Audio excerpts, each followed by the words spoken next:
안녕하세요, 제이전입니다. 영화나 드라마의 단골 소재인 조선 선조시대, 그 중에서도 임진왜란이 배경이었던 전란이 박찬욱 감독 제작의 강동원, 박정민, 차승원 배우의 캐스팅으로 기대를 한몸에 받았던 전란이 공개가 되었네요. 사극에서 자주 볼 수 있었던 백성들이 나라를 버리고 도망간 임금을 대신해 외놈들과 싸우는 이야기에 플러스가 가미된 전란. 왜 전란이라는 제목 사이에 쉼표가 들어가 있는지 깨닫게 되는 전란. OTT 영화가 보여줄 수 있는 최대의 완성도와 재미를 갖췄다는 생각을 저버릴 수 없는 전란. 그 줄거리를 시작해봅니다. 양인이었던 천영의 부모, 빚을 갚지 못해 팔려간 엄마의 엄마 없이 자랐는데 부모 중 어느 한쪽이든 노비라면 그 자식은 노비가 된다는 국법에 여태껏 양인으로 자랐던 천영이 노비가 되어 버렸습니다. 귀한 도련님 몸에 상처가 나면 안 된다며 도련님이 잘못할 때마다 대신 맞는 노비로 오게 된 천영이었고, 종려 대신 매 맞는 게 천영에게 주어진 임무라니 자신의 앞전에 죽어나간 수많은 종놈들의 그 집을 뛰쳐나갔건만 천영을 기다리고 있는 건 목을 매단 천영의 아비뿐이었습니다. 그렇게 잡혀서는 종려 집으로 돌아가게 되고, 종려의 무술 훈련을 보며 또다시 종아리가 남아나지 않던 천영이 내린 결론은 종려의 무술 실력을 업그레이드 시켜 자신이 맞을 일을 줄인다였죠. 밤마다 이어지는 종려와 천영의 무술 연습에 천영은 매에서 해방이 되었고, 종려의 아버지는 대련의 천영과 종려를 짝지어 주면서 종려의 무술 실력도 천영의 무술 실력도 나날이 향상을 하며 이둘은 잘하게 되고, 이둘 사이에는 신분을 넘는 우정이 생기게 되죠. 하지만 시험을 앞둔 종려의 마지막 대련, 이 둘의 오고 가는 대화에서 이둘 앞에 닥칠 비극을 예상할 수 있었습니다. 계속되는 종려의 불합격에 천영은 면천을 조건으로 대리시험을 종려 아빠에게 던지고 장원급제를 종려 아빠에게 쥐어줬는데 그 거래는 지켜지지 않았죠. 임금이나 노비나 대동하다는 정여림의 모반 사건으로 다들 죽어나가던 선조 시절, 종려의 애원에도 종려의 아빠는 자신들의 안위가 더 걱정이었기에 급기야 천영의 입을 막기 위해 천영을 죽이려 하고, 그걸 듣게 된 천영은 분노하는데요. 그런 천영에게 종려는 장원급제하며 받았던 검을 건네며 도망치라 하고, 여전히 자신은 천영의 친구라는 말에 도망을 선택했었는데 도망을 쳤던 천영이 또다시 잡혀오게 됩니다. 종려가 누구 때문에 장원급제가 되었냐며 네 가족들을 모조리 죽이겠다며 분노를 터뜨리다 결국 갇히는 신세가 되었는데, 그 순간 조선을 향하는 왜군들, 임진왜란의 시작이었습니다. 하지만 선조는 백성을 구하는 대신 자신의 목숨을 살릴 선택을 하면서 한양을 떠나려 하고, 선조의 호의를 맡았던 종려 또한 선조와 함께 해야만 했기에 갇혀있던 천영의 밧줄을 풀어주며 떠나는데, 피난 모두였던 종려의 집, 얼마나 노비들을 괴롭혔었는지 뒤집어진 세상에 노비들의 반란이 시작되면서 결국 종려의 가족들이 집에서 부리던 종들에게 모조리 죽음을 당하게 됩니다. 그 속에서 정신을 차린 천영은 자신이 잡혀왔을 때 그렇게 발악을 했으면서도 종려의 안위가 먼저 걱정이 되었죠. 하지만 살아남았던 종려의 부인은 천영의 등장에 아들과 함께 불길로 뛰어드는 선택을 하게 됩니다. 매번 천영을 잡아다 종려 집에 데려다 놓았던 광이 종려 집에 도착을 했다가 그 집을 벗어나는 천영을 목격하게 되고, 천영이 퍼부었던 악담처럼 되어버린 종려의 집에 이 모든 게 천영의 짓이라 오해하게 되는데요. 종려의 집이 그랬던 것처럼 임금이 버린 도성은 백성들에 의해 불타고 있었습니다.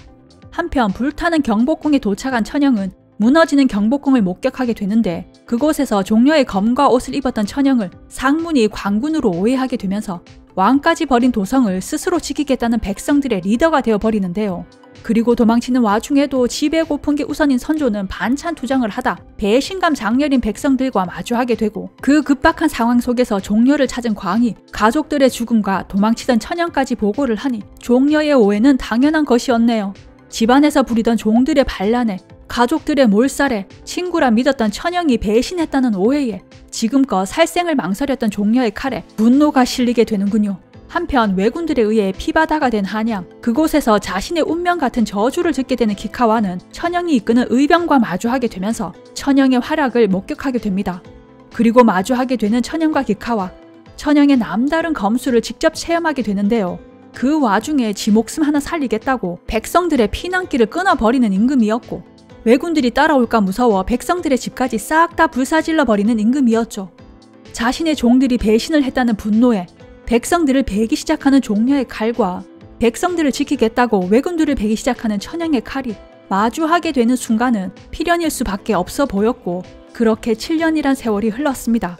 전쟁의 끝에 남은 건 폐허나 다름없는 조선이었는데 피폐한 백성들의 삶은 여전히 안중박힌 선조는 지 살집 재건이 우선순위였기에 간신히 연명 중인 백성들의 등골을 빼먹는 중이었고, 종려는 자신의 가족을 배신한 종들을 잡아 죽이는 게 사명이 되어버리면서 천영을 찾고자 안달이었고, 천영은 자령, 범동, 상문과 함께 의병이 되어 있었죠.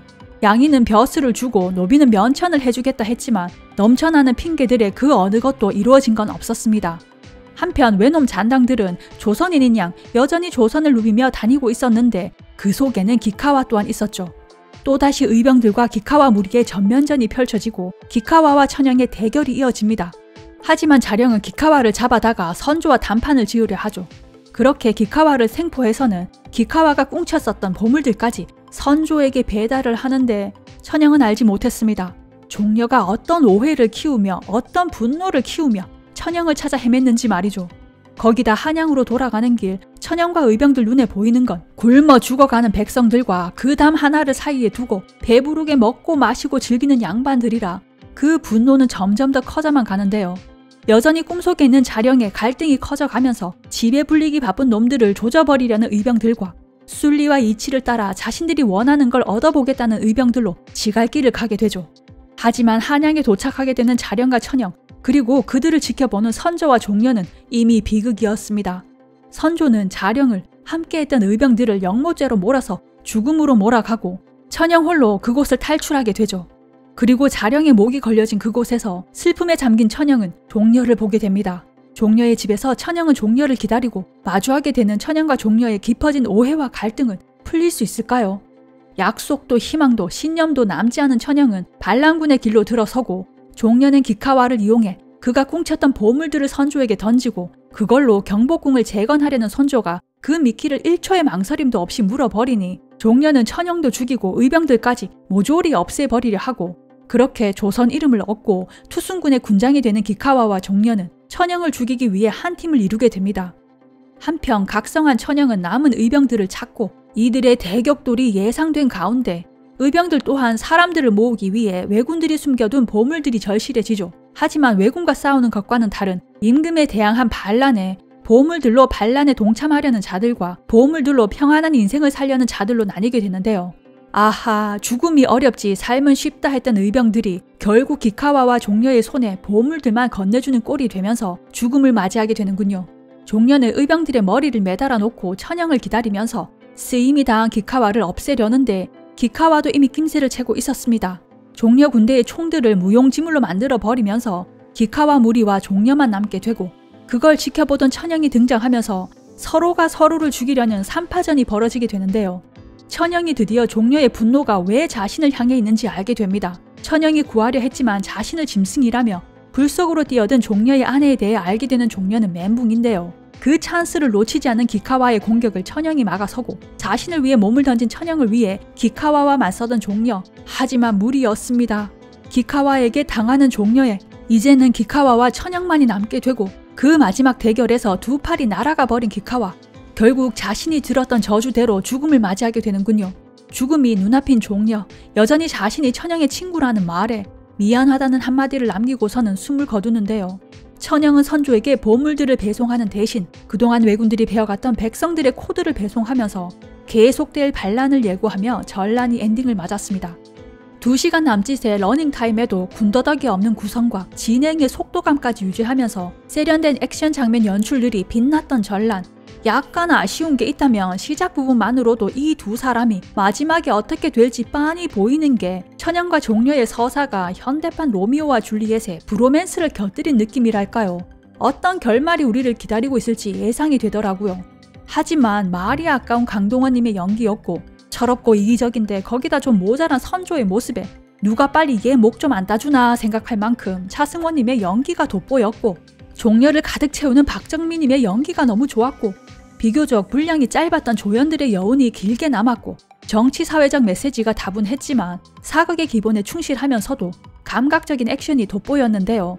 영화관에서 봤다면 글쎄요 했겠지만 시원한 맥주 한 캔 마시며 때깔 기똥찬 액션 영화 한 편 집에서 편하게 보기에는 찰떡인 듯 합니다.